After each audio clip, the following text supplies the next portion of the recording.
حضرت عمر فاروق رضی اللہ تعالیٰ عنہ خادم سے کہنے لگے بوڑھی سے پوچھو. تو پوچھا اماں السلام علیکم. وعلیکم السلام. اماں کیا بات ہے؟ تو اماں کہنے لگی جاؤ دوڑو, تمہیں کیوں بتاؤں, دیہات کی سیدھی سادی بی بی, جاؤ بھاگ جاؤ. کہا نہیں اماں مہربانی کرو اندر تو آنے دو. بڑی منت کے بعد اماں مانی. عمر فاروق عام آدمی نہیں جس سے دنیا کامتی ہے. حضرت عمر اندر گئے. اماں کیوں پریشان ہو؟ تو اماں کہنے لگی تمہیں کیوں بتاؤں, میرا اپنا دکھ ہے. چل اماں بتا دے, تیری مہربانی. اماں کہنے لگی میں ایک بیوہ ہوں, بے اولاد ہوں, کوئی میرا سہارا نہیں. مجھے عمر فاروق سے بڑی شکایت ہے. میرے اوپر 25 دینار کا قرضہ چڑھ گیا ہے اور 3 دن ہو گئے میں نے روٹی نہیں کھائی, اور عمر نے میری خبر نہیں لی. حضرت عمر کو پتہ چل گیا اللہ وارث ہے, اس کا کوئی 2 4 10 ہزار ووٹ کوئی نہیں, یہ کوئی میکے سے 6 مربے نہیں لے کے آئی, ایک اکیلی تنے تنہا. اور بھائی جب اللہ کا خوف ہوتا ہے تو پھر انسان ان غریبوں کو بھی مناتا ہے. پھر ریڑھی والے کی بھی اہمیت بڑھ جاتی ہے, پھر رکشے والے کی قدر بھی بڑھ جاتی ہے. حضرت عمر فاروق رضی اللہ تعالیٰ عنہ کہنے لگے اماں عمر سے شکوہ ہے؟ کہاں؟ جناب عمر کہتے ہیں میں نے ایک جملہ کہا تو اماں نے تو مجھے لاجواب کر دیا. میں نے کہا اماں عمر کو کیا پتا کہ تو بھوکی ہے اور مقروض ہے, اسے کیا خبر؟ تو اماں کہنے لگی کیا کہا تم نے؟ عمر کو خبر نہیں, اسے پتا نہیں؟ تو عمر سے کہو نا چھوڑ دے حکومت, اس کے حوالے کرے جو خبر رکھ سکتا ہے. کیوں بیٹھا ہے پھر؟ ہمارے حکمران کہتے ہیں ابھی میں صدمے میں ہوں, نکلوں گا تو بات کروں گا, نہ ادھر ادھر کی تو بات کر, یہ بتا کہ قافلہ کیوں لٹا, مجھے رہزنوں سے غرض نہیں تیری رہبری کا سوال ہے. ہاں تجھے جواب دینا پڑے گا. حضرت سیدنا عمر فاروق رضی اللہ تعالیٰ عنہ سے اماں کہنے لگی نہیں خبر رکھ سکتا تو حکومت کیوں کرتا ہے, چھوڑتا کیوں نہیں؟ تو حضرت عمر کہتے ہیں میں کانپنے لگا. دوڑے گئے جناب عمر. میں نے کہا اس اماں کا 6000 ووٹ نہیں کہ اس کی قدر کی جائے, یہ اماں کوئی بہت آکسفورڈ یونیورسٹی کی ڈگری ہولڈر نہیں کہ اس کی بات مانی جائے, ایک لاوارث اور بیوہ بی بی. عمر دوڑے گئے, گھر سے اناج کا تھیلا کندھے پہ رکھا, 25 دینار بھی لیے, پکا پکایا کھانا بھی لیا. خادم کہنے لگا حضور مجھے دے دے میں اٹھا لیتا ہوں. تو حضرت عمر فرمانے لگے چل وعدہ کر قیامت کے دن بھی میرا بوجھ اٹھائے گا. کہنے لگا جی نہیں وہاں نہیں اٹھا سکتا. فرمایا پھر آج بھی نہ اٹھا, مجھے ہی اٹھانے دے, یہ میرا بوجھ ہے تو مجھے ہی. اماں کے سامنے 25 دینار بھی رکھے. پھر اماں کو حضرت فاروق اعظم نے 2 مہینے کا راشن بھی دیا, پھر پکا پکایا کھانا بھی دیا. معمولی آدمی کی بات نہیں کر رہا, 24 لاکھ مربع میل کا حکمران. حضرت عمر مدینے میں بیٹھ کے کبھی للکار دیں تو کیسر و کسرا کی ٹانگیں کانپیں. جناب عمر فاروق رضی اللہ کھانا کھلا کے اماں چارپائی پہ تھی تو عمر نیچے بیٹھ گئے. کہنے لگے اماں چل عمر کو معاف کر دے, چل چل جانے دے, کوئی عرض نہیں, بیچارے کو پتہ نہیں چلا. تو اماں کہنے لگی تو نے پھر عمر کا ذکر چھیڑ دیا. بیٹے میرے گھاؤ بڑے گہرے ہیں, میرے زخم بڑے سخت ہیں, کلیجہ پھٹے تو تجھے دکھاؤں کتنی تکلیف میں ہوں. میں تو پکا ہوا پھل ہوں, کسی وقت بھی دنیا سے چلی جاؤں گی. میں نے عمر کو معاف نہیں کرنا. جب میں قبر میں جاؤں گی نا, نبی کریم علیہ السلام آئیں گے تو میں عمر کی شکایت کروں گی. میں کہوں گی حضور اس سے پوچھئے یا رسول اللہ بیوہ اور بوڑھی کا خیال ہی نہیں کیا. تو آپ کے غلام کہتے ہیں میں نے عمر کو کبھی اتنا روتے نہیں دیکھا جتنا آج روئے. کہنے لگے اماں عمر کو میں جانتا ہوں وہ کمزور ہے, یہ شکایت نہ لگانا, وہ کمزور ہے, مقابلہ نہیں کر سکے گا, یہ شکایت نہ لگانا, چل معاف کر دے. تو اماں کہنے لگی اچھا تو مجھے کچھ اچھا لگتا ہے, جا تیری خاطر عمر کو معاف کیا, تو پیارا لگا ہے, جا معاف کیا, تیری خاطر معاف کیا, تیری خاطر عمر کو معاف کیا. حضرت عمر فاروق کہنے لگے مجھے لکھ کے دو. کون اتنے جتن کرتا ہے, کون؟ کسی سے کہنا جا اپنی اماں کو منا لے, تو کہتے ہیں نہیں نہیں میری غلطی کوئی نہیں تو مناؤں کس بات پہ, ہمیں تو 20 دلیلیں آتی ہیں. جا ابا کے پیر پکڑ لے. پتہ ہے نبی پاک علیہ السلام نے فرمایا جس کا باپ راضی ہوگا اسی کا اللہ راضی ہوگا, اور جس کا باپ ناراض ہوگا وہ سارا دن وظیفے پڑھے, اس کا اللہ راضی. یہ ابو داؤد شریف کی حدیث ہے. نا جی بڑی مہربانی, پیسے نہ لائیے گا آپ. اب بات سنیں, وہ بھی میں سمیٹنے کی طرف آ رہا ہوں, ختم کر رہا ہوں, آپ میری بات پہ توجہ رکھیں. عزیز بھائی, نبی کریم صلی اللہ تعالی علیہ وسلم نے جو اپنے غلاموں کی تربیت کی تو حضرت عمر فاروق کہنے لگے لکھ کے دو. لکھ دو. تو اماں کہنے لگی آپ لکھیں میں سائن کر دیتی ہوں. آپ لکھ دیں میں سائن کرتی ہوں. حضرت عمر نے لکھا فلاں بنت فلاں کو عمر سے شکایت تھی. پھر انہوں نے عمر کو معاف کر دیا. اماں سائن کرنے ہی لگی تھی، سائن کرنے ہی لگی تھی کہ مولا علی شیر خدا آ گئے. حضرت عبداللہ ابن مسعود آ گئے. اوہو عمر یہاں بیٹھے ہوئے ہو، میں سارے مدینے میں تلاش کر رہا تھا، یہاں بیٹھے ہو، وہ کچھ لوگ ملنے آئے، نکلو. اماں نے سنا کہ یہ عمر تھے تو اماں اٹھ کے کھڑی ہو گئی. آئے ہائے عمر تھے، آپ عمر تھے؟ تو جناب عمر کہنے لگے اماں تو نے جو کہا ٹھیک کہا، لیکن اپنے وعدے پہ قائم رہا، یہ ذرا سائن کر دے. اماں نے سائن کیے تو حضرت عمر فاروق فرمانے لگے علی آ گئے ہو تو بطور گواہ تم بھی دستخط کر دو. عبداللہ ابن مسعود تم بھی بطور گواہ جب سائن ہوئے تو جناب عمر نے رکا لپیٹا اور مولا علی شیر خدا سے فرمانے لگے علی یہ رکھ لو، مجھے لگتا ہے میں تم سے پہلے دنیا سے جاؤں گا، اور جب میں پردہ کر جاؤں نا تو یہ رکا میرے کفن میں رکھ دینا. اگر حضور علیہ السلام نے پوچھا نا میری امت کے ساتھ کیا سلوک کر کے آئے ہو، تو رکا نکال کے کہوں گا یا رسول اللہ ایک بوڑھی ناراض تھی میں اسے بھی راضی کر کے آیا ہوں. حضور یہ میں راضی. بھائی جب تک ہم اللہ سے نہیں ڈرتے معاشرہ اصلاح پذیر نہیں ہو سکتا. حضرت عمر فاروق رضی اللہ تعالیٰ عنہ نا باہر والوں کا بھی بڑا سخت حساب کرتے تھے. بڑا ایک گورنر صاحب نے لباس بڑا شاندار پہننا شروع کر دیا تھا تو حضرت عمر نے اتروا کے نا تو انہیں ٹاٹ کا لباس پہنا کے تو اونٹ چرانے کی ڈیوٹی دے دی تھی. اتنا سخت احتساب کرتے. کسائی کی دکان پر بھی 1-2 گھنٹے کھڑے ہوتے تھے. جو آدمی مسلسل 2 دن گوشت خریدتا تھا نا فرماتے تھے اس کا ٹیکس بڑھا دو، لوگوں کو دال نہیں مل رہی اور یہ روز گوشت کھاتا ہے. حضرت فاروق اعظم اس کو جزیہ کہا جاتا تھا یا کچھ اور معاملات ہوتے تھے بڑھا دیتے تھے. مسلسل جو 2 دن آدمی گوشت کھاتا تھا فرماتے تھے مدینے میں غربت ہے، اگر یہ والا نظام تم کرو گے تو غریب لوگ کس کی طرف دیکھیں گے. لیکن اس سے زیادہ بڑھ کر جو ان کی زندگی کا معیار اور سٹیٹس تھا وہ یہ تھا کہ اپنے گھر کا خاص خیال رکھتے، خاص توجہ کرتے. ملک شام سے اور ایران سے کچھ لوگ آپ کی خدمت میں آئے تو وہاں سے کچھ کنیزیں بھی آئیں. ان کے بادشاہ پیغام لے کے شاہ ایران کی کنیز کو ملکہ نے کہا کہ نا حضرت عمر کی زوجہ کو دیکھ کے آنا ذرا کس طرح کی. ہمارے ملک میں کیا کہتے ہیں خاتون اول، جی خاتون، باقی سارے دووں میں خاتون اول. ذرا خاتون اول کو دیکھ کے آنا. تو وہ جب آئی نا گھر میں ملنے تو کہا کہ مجھے میری ملکہ نے کہا تھا کہ عمر کی زوجہ سے اہلیہ سے ملاقات کر کے آنا. تو حضرت عمر کی اہلیہ نے نا ایک جوڑا کپڑوں کا دے دیا ملکہ کے لیے اور ایک خوشبو کی شیشی دے دی. اب جب وہ تحفے وہاں گئے تو اس ملکہ نے نا کچھ سونے کا سامان بھیجا، کچھ زیورات بھیجے، کچھ تحائف بھیجے. جب حضرت عمر کے گھر آئے نا وہ خادم لے کے آیا، اس نے کہا جی آپ کی اہلیہ نے تحفے بھیجے تھے. تو جواب میں شاہ ایران کی بیوی نے یہاں جس ملک کا وہ سفیر تھا انہوں نے بھی یہ بھیجے. تو حضرت عمر فاروق نا وہ تحفے لے کے گھر گئے تو جا کے کہنے لگے اپنی اہلیہ سے یہ تو کب سے تحفے تحائف بھیجنے لگ گئی ہے، یہ کب سے نظام شروع ہو گیا؟ تو کہ حضور تحفہ دینا لینا تو ٹھیک ہے، سنت ہے، محبت بڑھتی ہے، تو یہ کوئی قباحت نہیں، اور میں نے اپنی ذاتی استعمال کے لیے جو چیزیں رکھی تھی وہ میں نے دی ہیں.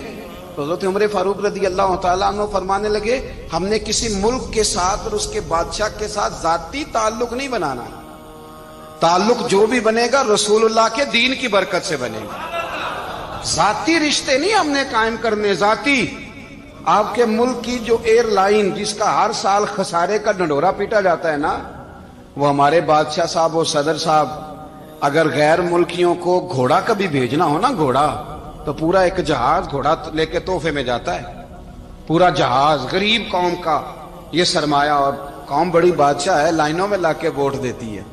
2 کام ہمیشہ لائن میں لا کے کرنے، ایک بل لائن میں لا کے جمع کرانا ہے اور ایک ووٹ لائن میں لا کے، تاکہ پھر پورے 5 سال لائن میں ہی لگے رہیں.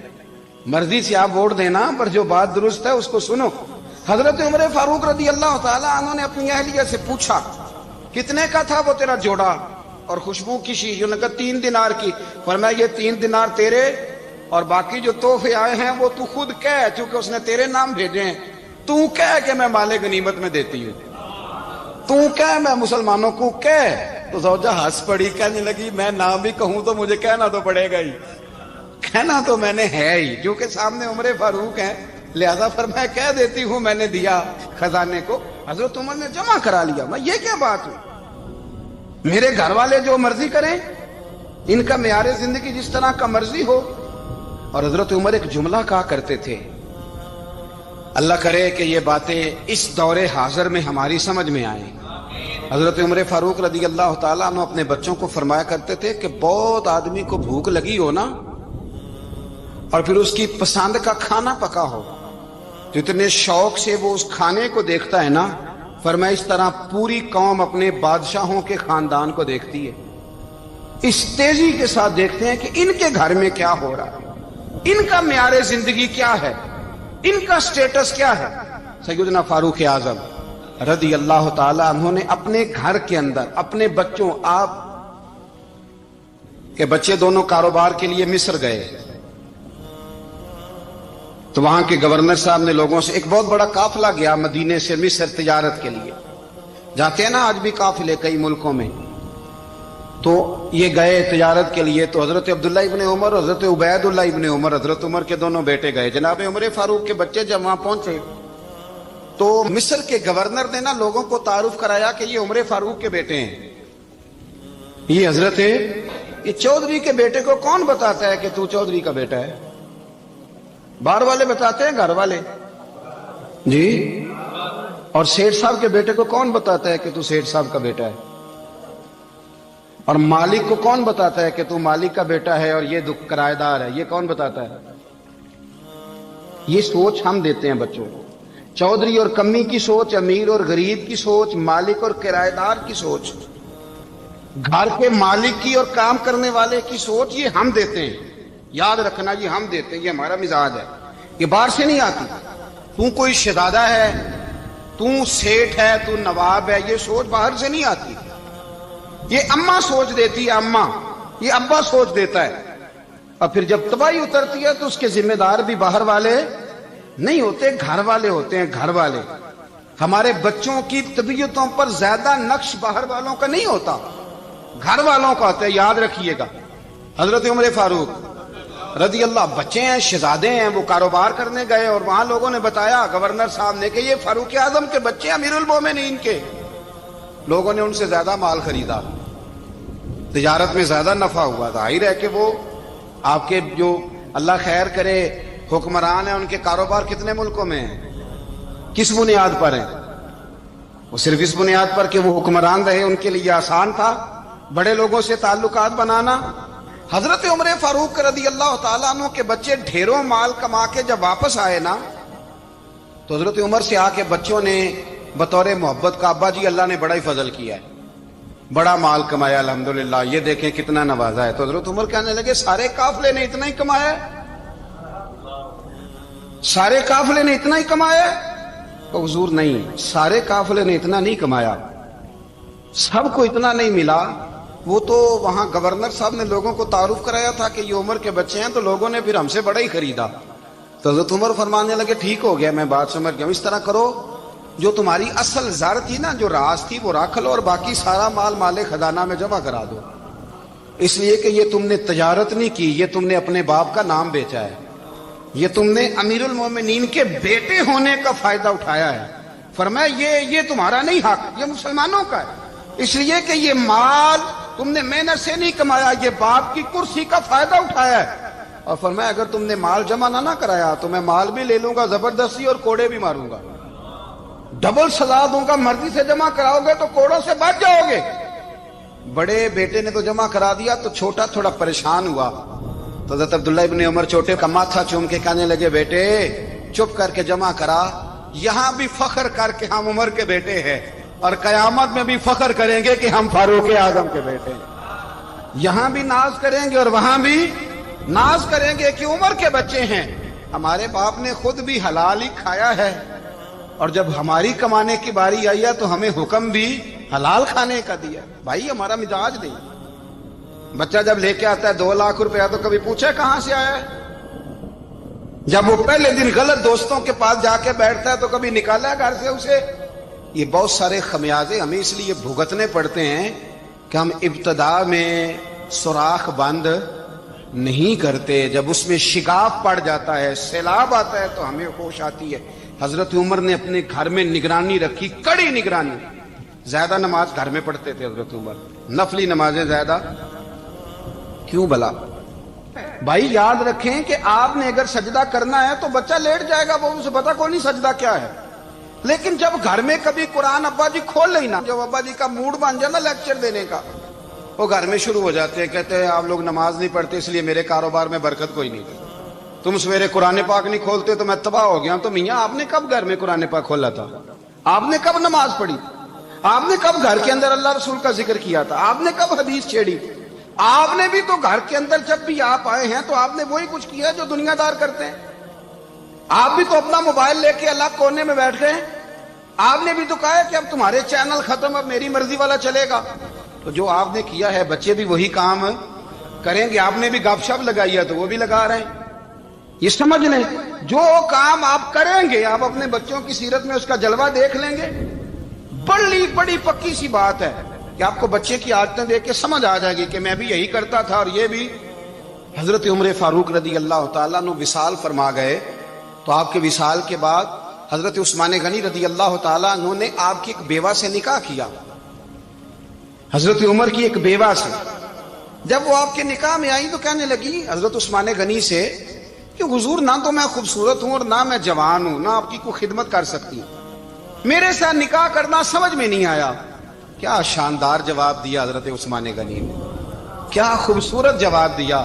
فرمانے لگے میں نے اس لیے نکاح نہیں کیا کہ مجھے تمہارے حسن سے دلچسپی تھی یا تمہاری خدمت کی ضرورت تھی, میں نے تو اس لیے نکاح کیا ہے کہ مجھے بتاؤ عمر فاروق گھر کے اندر اپنے رب کی عبادت کس طرح کرتے تھے, وہ قرآن پاک کس طرح پڑھتے تھے, وہ رویا کیسے کرتے تھے, استغفار کا طریقہ کیا, کس وقت کس انداز میں وہ اپنے رب کو یاد کرتے تھے. اس لیے کہ عمر کئی دفعہ گھر سے آتا تھا تو میں اس کے چہرے پر نور دیکھا کرتا تھا, میں روشنی دیکھتا تھا, ایک معیار دیکھتا تھا. نکاح اس لیے کیا ہے کہ مجھے عمر کی جو گھر کے اندر کی عبادت ہے اس سے آگاہ کرو, تاکہ عثمان غنی بھی چاہتے ہیں اس طرح کے عمل کرو جس طرح کے عمر فاروق کر کے گئے.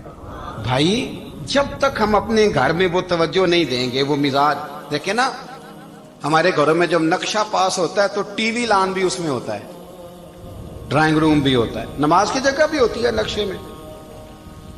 صحابہ جب گھر بناتے تھے تو ایک مسجد بیت کا نقشہ پاس کرتے تھے, ذہن میں رکھتے تھے کہ یہ کونا نماز کے لیے, وہاں جوتے لے کے کوئی نہیں جائے گا, وہاں نماز پڑھی جاتی تھی, عورتیں وہاں اعتکاف کرتی تھی. ٹی وی لان تو آ گیا ہے اور گھر کے اندر ٹی وی رکھنے کے لیے تو ایک کمرہ الگ سے بنا دیا گیا ہے, اور اب جو نئے نقشے پاس ہو رہے ہیں اس کے اندر گھروں کے اندر جگہ بنائی گئی ہے جہاں کمپیوٹر رکھے جائیں, اور بچوں کے لیے وائرنگ ہوگی نیچے تاکہ انہیں کوئی مشکل درپیش نہ ہو. یہ ساری چیزیں ہم نے نہانے کے لیے گھروں کے اندر اتنے بڑے واش روم بنائے ہیں کہ لگتا یہ ہے کہ سوائے نہانے کے اور کام ہی نہیں کوئی گھر میں ہوگا. ہر چیز آ گئی, پر اللہ کرے کوئی تفسیر بھی ٹیبل پہ پڑی نظر آئے, کوئی حدیث کی کتاب بھی ٹیبل پہ پڑی نظر آئے. اللہ کرے کہ جس طرح ابا لطیفہ سن کے آتا ہے تو جب تک سنا نہ لے اسے ہضم نہیں ہوتا. اللہ کرے کہ وہ جمعے میں بیان سن کے جائے تو اس کا بھی دل کرے میں اپنے بچوں کو سناؤں. وہ نبی پاک کی کوئی حدیث کہیں سے سنے تو گھر جا کے سنائے. جب تک یہ معیار نہیں بنتا آپ کیسے توقع کرتے ہیں کہ گھر کے اندر اللہ کی رحمتیں نازل ہوں گی؟ آپ یہ کیسے توقع کرتے ہیں کہ گھر کے اندر وہ معیار اور وہ مزاج بنے گا؟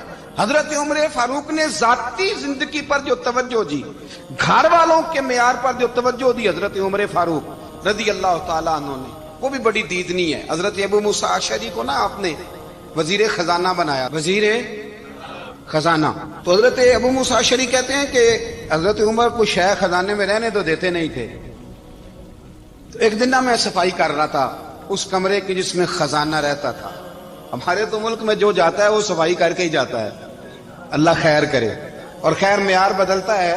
جو پچھلی حکومت ہوتی ہے وہ قرضہ اٹھاتی ہے, وہ باہر سے جاتی ہے تو قرضہ لے کے آتی, اور جو نہیں آتی ہے وہ کہتی ہے ہمیں پیکج مل گیا ہے. وہ قرضہ نہیں اٹھاتے, ان کو کیا ملتا ہے؟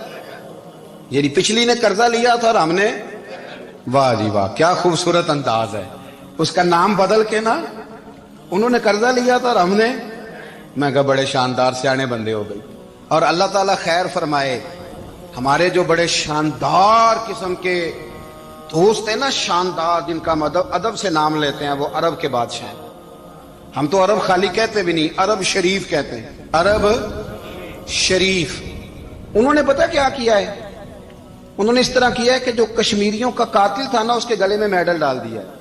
یہی کام وہ کرتے رہتے۔ انہوں نے پہلے انہیں بلا کے مندر بھی بنوائے تھے، ہمیں کوئی شکوہ نہیں، ان کی زمین ہے، اللہ تعالیٰ توفیق عطا کرنے والا ہے، پر خیال یہ تھا کہ چلو کشمیریوں کے زخموں پر نمک نہ چھڑکتے، 2 مہینے انتظار کر لیتے، کچھ حالات سنور جاتے، کچھ تھوڑا انتظار۔ ہیں ہمارے دوست، ہمارے وزیر اعظم صاحب جب جاتے ہیں تو وہ پھولوں کا ہار ڈالتے ہیں ہمارے دوست، لیکن انہیں وہ حدیث یاد نہیں کہ نبی پاک علیہ السلام نے فرمایا جب میرے مومن کو تکلیف ہوتی ہے تو مجھے بھی گنبد خضرا میں تکلیف ہوتی ہے۔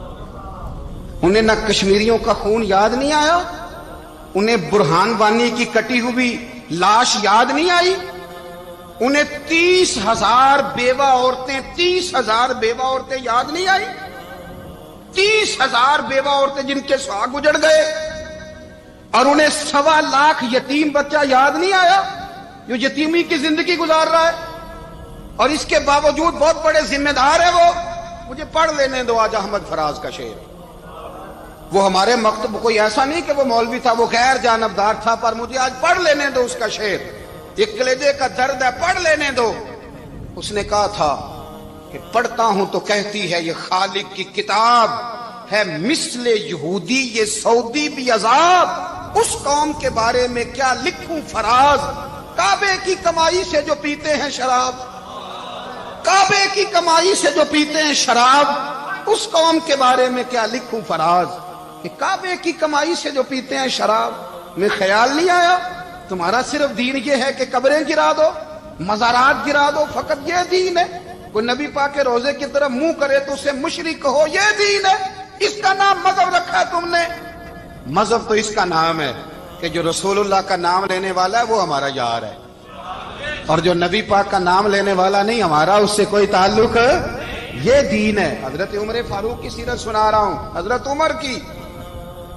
حضرت ابو موسیٰ اشعری نے ایک عیسائی کو منشی رکھا تھا، اکاؤنٹ آفیسر حضرت ابو موسیٰ اشعری نے۔ تو حضرت عمر فاروق بول پڑے، کہنے لگے تمہیں مسلمان کوئی نہیں ملا تھا؟ کلمہ گو نہیں تمہیں نظر آئے؟ کشمیریوں کی لاشیں نظر نہیں آتی؟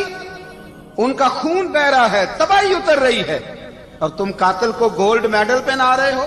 اور یاد رکھنا، جب مسلمانوں کی بچیاں روندی جاتی ہوں نا تو پھر اسلام امن کا درس نہیں دیتا، پھر اسلام جہاد کی بات کرتا ہے، پھر اسلام جہاد کی بات کرتا ہے، جہاد کی۔ وہ قومیں غیرت مند نہیں ہوتی کہ جن کے گھروں میں آگ لگی ہو اور وہ غیروں کو ہار پہناتی پھرے۔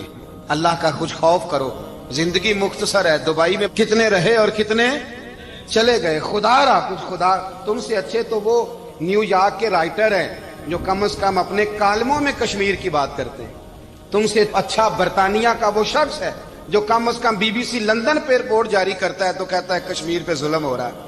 تم سے تو وہ اچھے رہ گئے، تم نے بات کرنا تو دور کی بات، تم نے دشمنوں کے گلے میں ہار پہنانے شروع کر دیے۔ کل جب پوچھیں گے بلا کے تم کو اپنے سامنے، کیا جواب جرم دو گے تم خدا کے سامنے؟ بڑی تکلیف ہوئی، بڑی تکلیف ہوئی۔ وہ نا منصور حلاج کو پھانسی دی جا رہی تھی، تو حضرت جنید بغدادی بھی آ کے دیکھنے لگے، تو منصور حلاج کہنے لگے بابا سارا زمانہ دیکھے پر تو نہ دیکھ، سارا زمانہ تماشا دیکھے انہیں تو پتا کوئی نہیں نا، تو نہ دیکھ۔ عرب شریف والو، ٹرمپ اسے انعام دیتا تو تکلیف کوئی نہیں تھی، ملکہ وکٹوریا اسے انعام دیتی تو تکلیف کوئی نہیں تھی، پر تم تو نہ ایسا کرتے، تم تو اپنے تھے، تم تو کلمہ گو تھے، تم تو یہ ظلم نہ کرتے، تم تو یہ حرکت نہ کرتے، میں کہتا ہوں ٹھہر ہی جاتے، جانا نہیں دنیا سے، اللہ کے حضور حاضر نہیں ہونا۔ جب رسول اللہ قبر میں آئیں گے تو کیا جواب دو گے؟ خدا را، حضور نے فرمایا تھا گناہ روک نہیں سکتے تو دل میں ہی برا جان لو، ذالک اضعف الایمان، یہ کمزور ایمان ہے، کم از کم اتنی حد تک تو آ جاؤ، دشمن سے گلے تو نہ ملو۔ خدا را سمجھے، ہمارا پہلا تعارف یہ ہے کہ ہم رسول اللہ کے غلام ہیں۔ اقبال نے کہا تھا وطن کا بت نہ بنانا، وطن کو بت نہ بنانا۔ اقبال کہنے لگے ان تازہ خداؤں میں بڑا سب سے وطن ہے، جو پیرہن اس کا ہے وہ مذہب کا کفن ہے، اس لیے کہ بازو تیرا توحید کی قوت سے قوی ہے. اسلام تیرا دیس ہے, اسلام تیرا دیس ہے. کیونکہ تو مصطفی ہے, تو نبی پاک والا ہے, مصطفیٰ والا. اسلام تیرا دیس ہے, تو مصطفی ہے. امریکہ میں جو مسلمان رہتا ہے ہمارا بھائی ہے, اور پاکستان میں جو مرزائی رہتا ہے اس سے ہمارا کوئی تعلق نہیں ہے. حضرت عثمان غنی نے اپنے چچا کے بیٹے سے کہا تھا کہ تو کلمہ نہیں پڑھتا تو تیرا میرا رشتہ کوئی نہیں. بلال حبش سے آیا ہے پر میرے نبی کا غلام ہے تو سگے بھائیوں سے بھی آگے ہے. ہزاروں قومیں وجود میں آئیں دہر میں خشک و تر کے رشتے سے, پر ہم نے بنیاد دوستی رکھی یاد خیر البشر کے رشتے سے. اپنی ملت پر قیاس اقوام مغرب سے نہ کر, خاص ہے ترکیب میں قوم رسول ہاشم. کچھ خیال کرے, پہلا تعارف دین ہے, اگر دین نہیں تو پھر کسی وطن کی کوئی ضرورت. اس لیے کہ پاکستان کا تصور اقبال نے پیش کیا نا, تو اقبال کہنے لگے ان تازہ خداؤں میں بڑا سب سے وطن ہے جس کو تم بت بنا کے پوجتے ہو. ہمارا وطن تو ہمیں جان سے زیادہ پیارا ہے, پر پہلے پاکستان نہیں, پہلے اسلام. پہلے اسلام تیرا دیس ہے, تو مصطفی ہے. تو آمدام برسر مطلب حضرت عمر فاروق رضی اللہ تعالی عنہ. حضرت سیدنا ابو موسیٰ اشعری کہتے ہیں کہ میں نے نا صفائی کی, مال غنیمت کی میں نے صفائی کی, تو ایک دینار مجھے نا کہیں پڑا ہوا مل گیا. تو فرماتے ہمیں اجازت ہوتی تھی کہ ایک آدھ دینار ہم اپنی مرضی سے کہیں خرچ کر. تو حضرت عمر کے بیٹا گزر رہا تھا, تو حضرت ابو موسیٰ اشعری کہتے ہیں میں نے صفائی کی تو ایک دینار نکلا, تو میں نے وہ ایک دینار نا حضرت عمر کے بیٹے کو دے دیا. میں نے کہا لو بیٹا اپنے چچا کی طرف سے تحفہ. تو گھر جا کے انہوں نے حضرت عمر کو بتایا کہ چچا نے پیسے دیے ہیں, چھوٹے بچے تھے.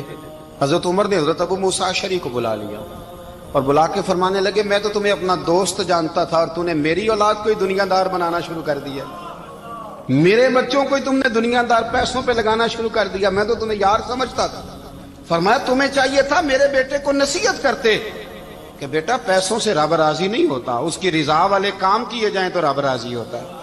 اور فرمایا تمہیں کوئی اور گھر نہیں ملا تھا تباہ کرنے کے لیے, میرا ہی گھر ملا تھا, اٹھاؤ اپنا دینار اور خبردار آج کے بعد میرے بچوں کے ساتھ یہ والی نیکی نہ کرنا. اور ہمارا کیا سٹیٹس ہے, دوستی ہے یہ اس سے جو تحفے زیادہ دے, جو بچوں کو خراب کرنے میں مدد زیادہ کرے اس کے ساتھ یہ رہا. حضرت عمر نے گھر پہ اور سب سے بڑھ کر اپنی ذات پہ توجہ کی. حضرت ابو مالک رضی اللہ تعالیٰ عنہ کہتے ہیں میں عمر کے پیچھے پیچھے ایک باغ میں گیا, اکثر اس باغ میں جایا کرتے تھے, اور عمر جا کے نا تو درخت کے نیچے بیٹھ گئے اور فرمانے لگے او امیر المومنین اللہ سے ڈر جا, ورنہ جس رب نے حکومت دی ہے وہ عذاب بھی بڑا دے گا, ڈر جا رب سے. کبھی ساری زندگی حضرت عمر نے اپنا کوئی تعارف نہیں کرایا, کبھی نہیں. ایک بندے نے آپ کے سامنے تعریف کر دی آپ کی تو فرمانے لگے تو خود بھی ہلاک ہوا اور مجھے بھی ہلاک کر دیا, کیا ضرورت پڑی ہے میری تعریفیں کرنے کی, اتنی دیر میری تعریف میں لگائی. اللہ کا ذکر کرتا رب تجھے ثواب دیتا, حضور پہ درود پڑھتا تو رب تیرے اوپر رحمتیں نازل کرتا.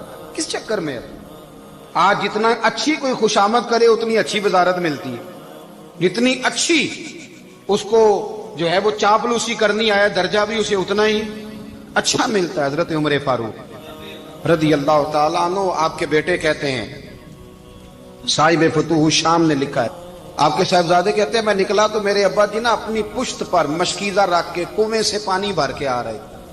میں دوڑ کے آگے گیا, میں نے کہا ابا جی مجھے دے دے. فرمانے لگے بیٹا تیرا کیا خیال ہے, کوئی اور نہیں تھا مشکیزہ بھر کے لانے کے لیے, تیرا کیا خیال ہے.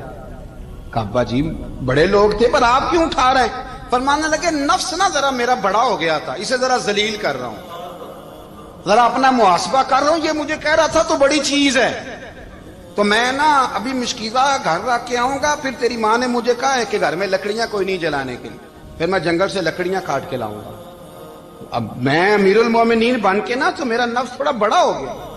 اب یقین کریں ہمارا ہاضمہ خراب ہو جاتا ہے جب تک ہمارا تعارف صحیح نہ ہو, ہمارا تعارف ٹھیک نہ ہو. میں یہ ہوتا ہوں, میں وہ ہوتا ہوں, چھوڑ مٹی دیں تے مٹی رہنا ہی, مٹی دیں تے مٹی دیں تے مٹی رہنا ہی.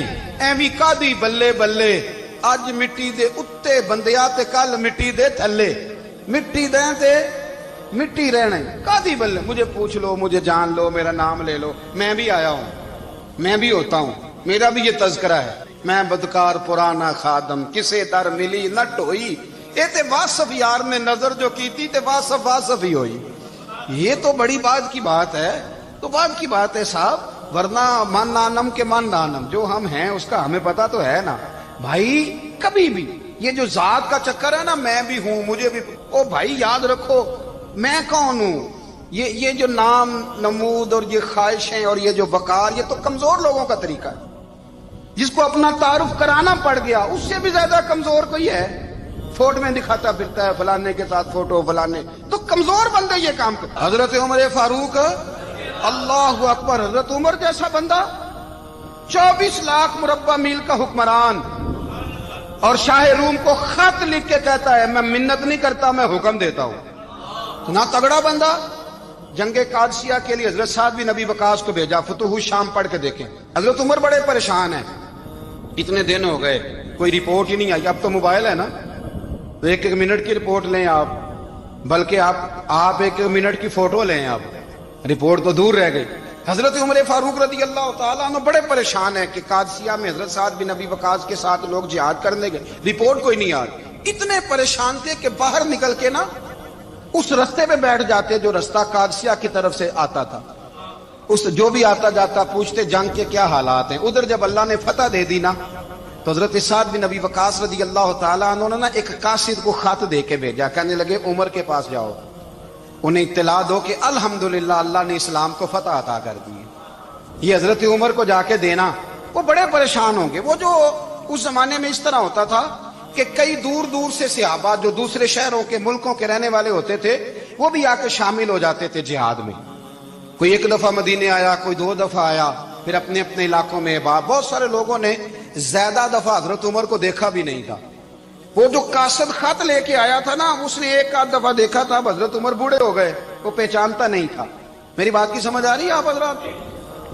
ادھر سے وہ خط لے کے آ گیا۔ حضرت عمر مدینے سے باہر نکل کے اس روڈ پہ بیٹھے تھے جو قادسیہ سے آتا تھا۔